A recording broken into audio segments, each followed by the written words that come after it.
Demi karir tak redup, ayahnya minta Ananda Raihan bertahan di PSM hingga 4 tahun.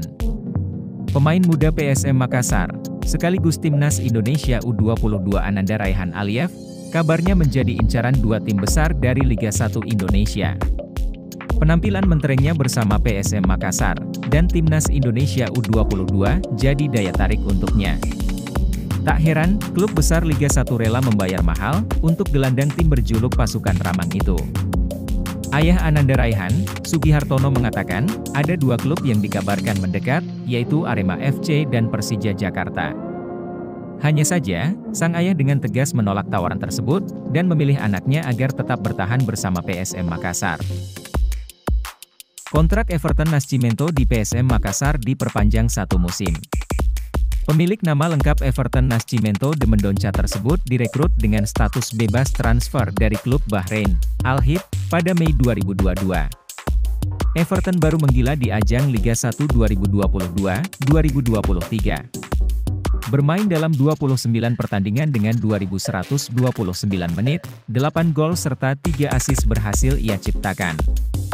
Selebrasi sambannya kian meriah setelah mengantar pasukan Ramang ke podium juara Liga 1 2022-23. Dengan ini, PSM sudah mengamankan jasa 3 pemain asing. Sebelumnya sudah ada Wiljan Pluim hingga tahun 2025 serta Kenzo Nambu dan Everton Nascimento 1 musim ke depan. Tapi, mereka masih butuh tanda tangan kontrak 3 tenaga impor lagi untuk memenuhi kuota 51 yang diberlakukan untuk Liga 1 musim depan.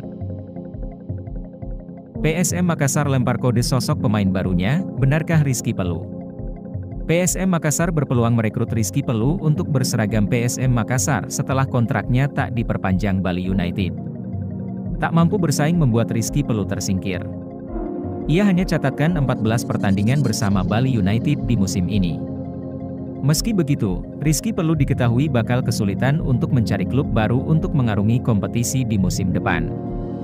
Untuk kemungkinan ia kembali ke PSM Makassar sendiri, pemain berusia 30 tahun mengatakan itu semua tergantung kebutuhan tim. Jika pelatih dan manajemen PSM membutuhkan jasanya, kemungkinan Rizky akan kembali membela mantan timnya itu.